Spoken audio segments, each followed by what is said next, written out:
I don't mean to offend you, but allow me to tell you why you're insignificant. Time is old. Time is really, really old. Time, to be specific, has been alive and ticking for 13.8 billion years. It's tough to get an accurate perception of something like the age of the universe. Humans are bad with big numbers. I don't mean in a mathematical sense, we're pretty good at that, but rather we're poor at judging scale and perspective.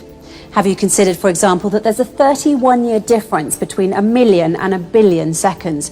By the power of factors, a million seconds, being less than a fortnight, that's 2 weeks for those who don't know, may as well be discarded. The best scientific research currently estimates that the universe is 13.8 billion years old. But that number's so big it doesn't really mean anything to most of us. To put it into perspective, Carl Sagan, an American astronomer, cosmologist and astrophysicist, introduced the cosmic calendar and collapsed the entire history of the universe into just a single year. By employing this calendar metaphor, the human mind is able to approach unhuman timescales in a human format.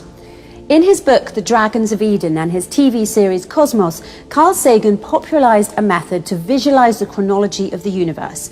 It's simple. Take its current age, 13.8 billion years, and scale it down to a single year, the cosmic calendar, where midnight on the 1st of January marks the start of time, the Big Bang, and the end of the 31st of December is right now, this very moment. The cosmic year is one to remember. Here are a few highlights from it. January 1st, 14 seconds past midnight, hydrogen starts to form. It's cool enough now for electrons to combine with protons. Previously, the universe had been a hot plasma of photons, electrons and baryons. January 10th, the first stars ignite. For over 300 million years, the universe had been dark. January 13th, small galaxies first appear. March 15th, our galaxy, the Milky Way, first appears. End of August, start of September, our sun, the Earth, and the rest of our solar system is formed. September 21st, first life, single-cell organisms first appear. December 5th, multi-cell organisms, almost 3 billion years after single-cell organisms have formed. December 14th, small animals appear. December 20th, land plants appear. December 25th, welcome the dinosaurs, Merry Christmas. December 26th, mammals emerge. December 27th, birds. December 28th, flowers. December 30th, dinosaurs die. That didn't last long. 8 minutes ago, humans appear. 14 seconds ago, modern civilization. Every person you've ever heard of from here on out. 5 seconds ago, Prophet Jesus. 4 seconds ago, Prophet Muhammad in the last second. Modern science and technology, the American Revolution, the French Revolution, World War I, World War II, the Apollo moon landing, and Donald Trump becomes president. Your life, if you're lucky enough to live to the age of 109, is a blink of an eye, a quarter of a second. You are insignificant in the grand scheme of the cosmos. But don't let that get you down. You're also extremely fortunate to have this fleeting moment in the sun.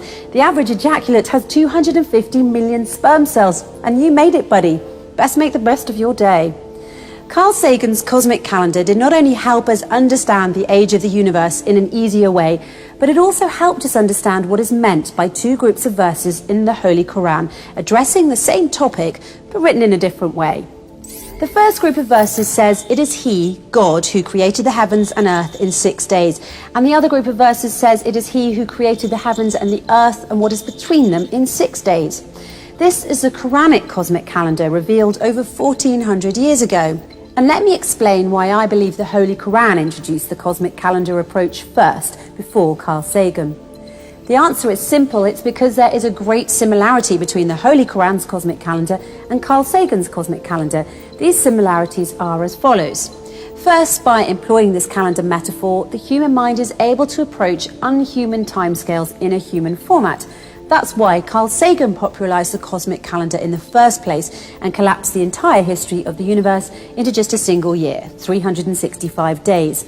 And the Holy Quran introduced the cosmic calendar and collapsed the entire history of the universe into just 6 days.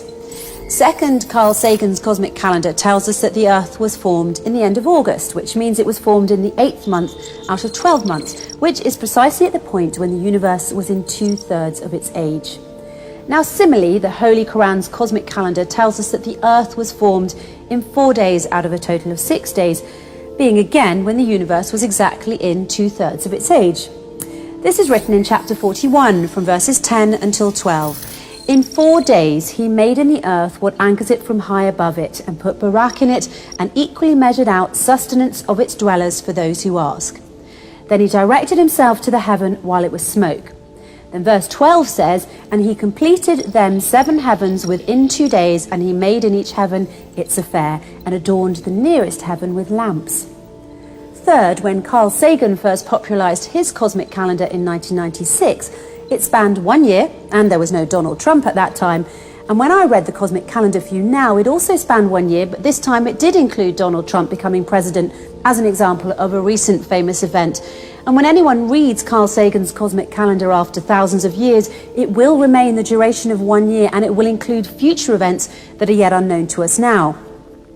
So here's the kicker. This 1 year cosmic calendar doesn't mean that the universe is going to end in this final second of the year. The scale just continues condensing itself to accommodate the increasing age of the cosmos. How clever Carl Sagan was. Time goes on, but his cosmic calendar scale remains constant at just 1 year. But Sagan is not alone, because the Holy Quran did it first. When you read the Holy Quran, you'll know that the Quran's 6-day cosmic calendar doesn't mean that the universe is going to end in the final second of the 6th day. The scale just continues condensing itself to accommodate the increasing age of the cosmos.